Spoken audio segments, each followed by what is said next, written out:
যে এস কুকিংয়ে সবাইকে স্বাগত। আমি ঝুম্পা বলছি, একটা নতুন রেসিপি নিয়ে আসলাম। রেসিপিটা হচ্ছে আলু পটল কিশমিশের ঘন্ট।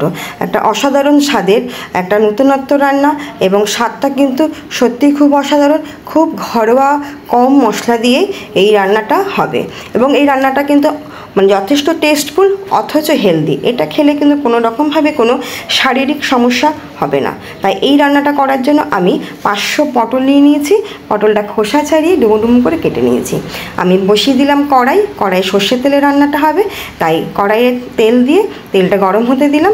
এরপর তেলের মধ্যে একটু লবণ দিয়ে দিলাম, দিয়ে পটলগুলো দিয়ে দেবো। দিয়ে পটলটা আমি আস্তে আস্তে করে ভেজে তুলব।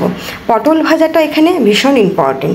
পটলটাকে একটু ভালো করে না ভাজা হলে তরকারির স্বাদটা কিন্তু খুব ভালো হবে না। সেই কারণে পটলটাকে আমি মিডিয়াম টু লো ফ্লেমে রেখে আমি ভাজবো, এবং এটাকে ভালো মতো ভাজা হয়ে গেলেই তবেই কিন্তু আমি এটাকে তুলে ফেলবো। আর তার আগে আমি তেলের মধ্যে একটু লবণ দিয়ে দিয়েছি, যাতে পটল ভাজার টেস্টটা একটু ভালো হয়। তেল লবণ দিয়েই তারপরে আমি কিন্তু পটলটাকে ভেজে তুললাম। এরপর এই পটলটা ভাজা হয়ে গেলে আমি দিয়ে দেবো আলু। এখানে আমি আলু দিয়েছি 3খানা মিডিয়াম সাইজের আলু ডুমো ডুমো করে কেটে রেখেছি। কেটে রেখে তারপরে আলুটাকে আমি মিডিয়াম টু লো ফ্লেমে আমি ভেজে তুলব। আচ্ছা, এই আলুটাকে কিন্তু যাতে ভাজবো, ভাজাটা যেন এই তেলের মধ্যেই আলুটা সিদ্ধ হয়ে যায়। আলুটা কিন্তু সব থেকে তরকারিতে ভালো হয় যেটা, আলুটা যদি আগে থেকে একটু ভাপ দিয়ে নেওয়া যায়। 50% যদি আমি ভাপ দিয়ে তারপরে 50% তেলের মধ্যে ভেজে আমি নিই, তবে কিন্তু তরকারির টেস্টটা বেশি ভালো হয়। কিন্তু আমার একটু সময় কম ছিল বলে আমি তেলের মধ্যে এটাকে ভেজে আমি তুলে নিলাম। আমি একটু চাপা দিয়ে ভেজেছি, যাতে এখানে আলুটা এখানে সিদ্ধ হয়ে যায়। তো এবার আমি নেক্সট মশলা ফোড়ন দিলাম। 4খানা এলাচ আমি দিয়ে দিলাম। এই এলাচটাকে ভালো করে একটু ভাজা হয়ে গেলে, ফোড়নের গন্ধটা যখন ভালো বেরোবে, তখন আমি মশলা দেব। এখানে 20 গ্রাম আদা আর 4খানা শুকনো লঙ্কা আমি আগে থেকেই পেস্ট করে নিয়েছি। এইবার পেস্টটাকে, এই আদা আর লঙ্কার পেস্টটাকে আমি এখানে দিয়ে দেবো। ঝালটা যার যার স্বাদ অনুযায়ী দেবেন। আমি 4টে লঙ্কা দিয়েছি, আপনারা যেরকম খান সেইভাবে দেবেন।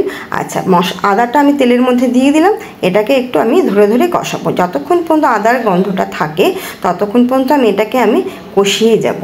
আর আদা এখানে তেলের মধ্যে কষানো হয়ে গেলেই তারপরে আমি দিয়ে দেব আগে থেকে ভেজে রাখা আলু আর পটলটা। আলু পটলটা তেলের মধ্যে, এই মশলার মধ্যে দেওয়ার পর এটাকেও আমি একটু ধরে ধরে এটাকে কষাবো, যাতে এই মশলার গন্ধটা যাতে আলু পটলের মধ্যে ঢোকে। সেজন্য এটাকে মিডিয়াম টু লো ফ্লেমে রেখেই মশলাটাকে আমি ভালো করে কষাবো। কষানোটা হয়ে গেলেই তারপরে আমি রান্নার কালারের জন্য আমি দিয়ে দেবো একটু হলুদ গুঁড়ো। আর রান্নার স্বাদের জন্য আমাকে লবণ দিতেই হবে। প্রত্যেকটা রান্নায় লবণ দিতে হবে। লবণটা কম বেশি করে দিতে হবে। যদি রুটি বা পরোটা বা লুচির সঙ্গে খান তো লবণ কম দেবেন। ভাত বা ফ্রাইড রাইসের সঙ্গে খেলে লবণটা পরিমাণ মতো দিয়ে দেবেন। তো আমি লবণ দিয়ে দিলাম। দিয়ে এবার এটাকে আমি কষাচ্ছি। একটু জল দিয়ে আবারও এটাকে আমি একটু চাপা দিয়ে এটাকে আমি কষিয়ে নেব। কষানোটা যেই ভালো মতো হয়ে যাবে, তারপরে আমি এখানে দিয়ে দেবো নেক্সট মশলা। আমি নেক্সট মশলা এটা দেবো। আর রান্নার ব্যালেন্সের জন্য আমি একটু মিষ্টি দিয়ে দিলাম। এই মিষ্টিটা দিয়ে একটুখানি কষিয়ে নিলাম, কিন্তু আমার আলুটা মোটামুটি সিদ্ধ হয়ে গেছে বলে আমি একটু কষানোর সময় মিষ্টি দিয়ে দিলাম। এরপরে আমি যে মশলাটা দেবো সেটা হচ্ছে কিশমিশ পেস্ট। 50 গ্রাম কিশমিশ নিয়েছি আমি। এই কিশমিশটাকে 1 ঘন্টা আগে জলে ভিজিয়ে রেখে এটাকে পেস্ট করে নিয়েছি। এইবার আমি দিয়ে দেব এই কিশমিশ পেস্টটা। তারপরে আমি দেব টক দই। আমি ঘরে সবসময় টক দই পাতি, সেখান থেকে আমি 50 গ্রাম দই নিয়ে এখানে আমি ওটাকে ভালো করে ফেটিয়ে আমি দিয়ে দেবো। এই কিশমিশ আর দইয়ের পেস্টটাকে ভালো মতো কষানো হয়ে গেলেই তারপরেই আমি কিন্তু দেব জল। আর এই দই দেওয়ার পর ফ্লেমটাকে কিন্তু অবশ্যই মিডিয়াম টু লো করে দিতে হবে, যাতে মশলাটা পুড়ে না যায়। মশলা পুড়ে গেলে কিন্তু রান্নার স্বাদটাই চেঞ্জ হয়ে যায়। তো সেই কারণে আমাকে মিডিয়াম টু লো ফ্লেমে রেখেই মশলাটাকে আমাকে কষাতে হবে। এইবার আমি দিয়ে দিলাম জল। জলটা কিন্তু অবশ্যই গরম জল দিলে রান্নার স্বাদটা সবসময় ভালো হয়।